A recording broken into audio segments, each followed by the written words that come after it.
বাংলাদেশের জন্য অপেক্ষা করে অবশেষে মুখ খুলেছেন ক্রিস কোলম্যান।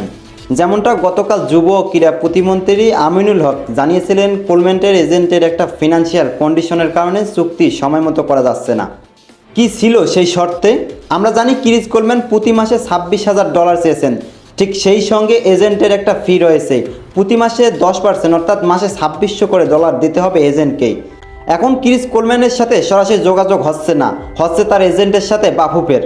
আর বাফুফেকে ক্রিস কোলম্যানের এজেন্ট জানিয়েছে যে কোলম্যান বলেছেন যদি তার এজেন্ট ফি দেওয়া না হয় তাহলে সে বাংলাদেশে আসবেন না। এটাই সর্বশেষ খবর। আমরা কি তবে ক্রিস কোলম্যানকে হারাতে বসেছি? নিশ্চয়ই বাফুফে এই বিষয়টি ভেবে দেখবে।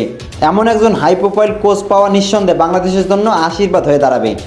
এখন প্রতি মাসে $2,600, এটা তো প্রায় 2 বছর টানতে হবে। সেই সাথে একসাথে মোটা অঙ্কের টাকা কি বাফুফে মেটাতে পারবে কি না, বা এটাও কি সরকারের তরফ থেকে বা স্পন্সর যে একটা যেহেতু অংশ রয়েছে। বাফুফে সবসময় একটা কথা বলে এসেছেন, বাজেটের কোনো সমস্যা না, তাদের সমস্যা অন্য কোথাও। তাহলে $2,600 কি খুব বেশি সমস্যা হওয়ার কথা? নিশ্চয়ই না। তাই বাফুফে একটু সময় নেবে। সেই সঙ্গে কোলম্যানও কিন্তু এতদিন অপেক্ষা করেছে বাফুফে কি বলে। যেহেতু কোলম্যান মুখ খুলেছেন এবং শেষ শর্তটা হচ্ছে অবশ্যই এজেন্ট ফি দিতে হবে, না হলে তিনি বাংলাদেশে আসবেন না।